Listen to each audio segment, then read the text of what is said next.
Oke, ini adalah varian iPhone yang harganya masih sedikit sulit parah untuk diturunkan. Gue nggak tahu ya, kalau lu ya dimanapun lah, lu mau beli di marketplace atau lu mau beli via COD atau lu mau datang ke counter-counter gitu, harga iPhone varian 12 biasa, 12 mini ini agak sedikit goib. Goibnya bukan stoknya agak susah, bukan. Tapi kadang si A jualnya misalnya 4 juta misalnya, si B jualnya 5 juta gitu. Harganya tuh masih cukup tinggi cuy.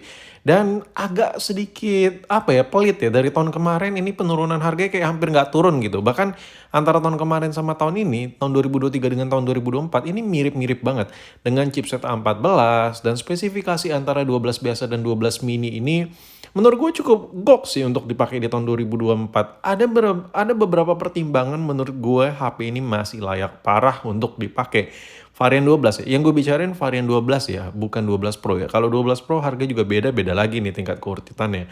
Tapi yang kita bahas di video kali ini adalah seri iPhone 12 biasa atau 12 mini sama lah.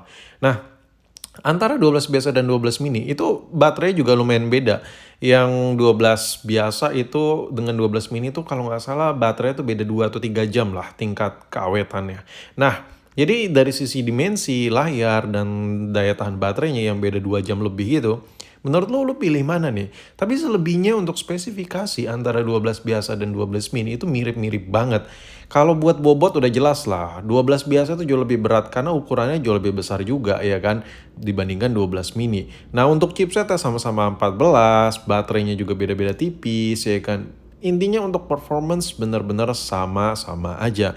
Oke, kesimpulannya adalah di tahun 2024 dengan harga yang agak cukup pelit, misalnya lu ada kepikiran beli iPhone seri 12 biasa atau 12 mini di tahun 2023, gue tunggulah sampai harga agak turun. Ternyata di tahun 2024 harganya masih cukup stabil.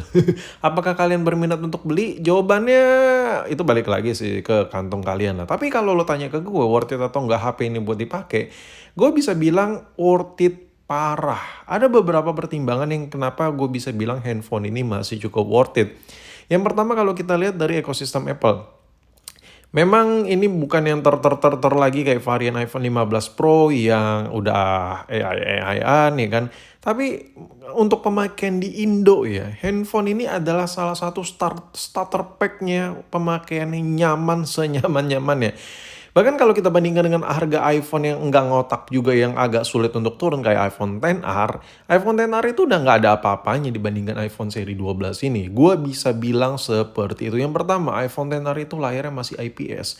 View angle-nya nggak seluas iPhone 12 biasa atau 12 mini. Itu yang pertama masalah display. Yang kedua, itu chipsetnya udah beda jauh banget. Ini chipsetnya skor Antutunya seingat gue kalau nggak salah di 700 ribuan gitu. Yang which is ya kalau lu beli Android yang harga 4 juta 5 juta, jauh ketinggalan performa chipset si XR ini. Jadi kalau lu budget 5 juta, 4 juta, lu udah mampu beli iPhone XR yang resmi-resmi iBox, coba deh lu adu sama HP temen lu yang Android harga 5 juta. Barangkali mereka banyak yang lebih kencang deh daripada iPhone XR yang kalian beli. Jadi itulah alasan kuat gue kenapa XR itu udah tidak terlalu worth it. Tapi tidak bisa disenggol dengan varian 12 atau 12 mini ini. Kenapa? Yang pertama, kameranya masih cukup overkill. Yang kedua, desain handphone ini menurut gua masih ya new look lah dengan desain boxy kotak-kotak gitu. Dan yang penting ini udah 5G cuy.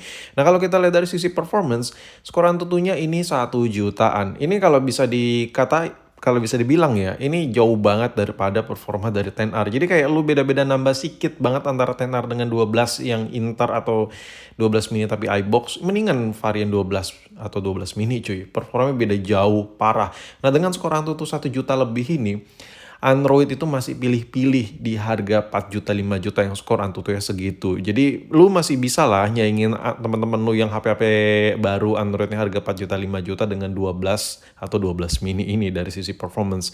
Nah dari kamera, gue bisa taruhan sama kalian. Untuk teman-teman kalian yang lagi pakai misalnya kayak Android yang harganya budget 2 juta, 3 juta, 4 juta, sampai ke 6 juta. Ayo adu video recordingnya sama si 12 ini. Ini cakep banget.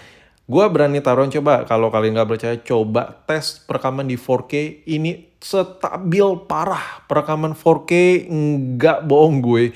Ini gila banget untuk rekaman videonya. Jadi menurut gue dari sisi kamera oke, chipsetnya ayo bisa diadu sama Android yang baru harga 4 juta 5 juta. Jadi itulah beberapa poin yang menurut gue varian 12 ini masih cukup worth it daripada beli iPhone gen-gen di bawahnya. Ya harganya masih stabil tapi dikasih dengan pemakaian yang enak ya kenapa enggak? Why not gitu?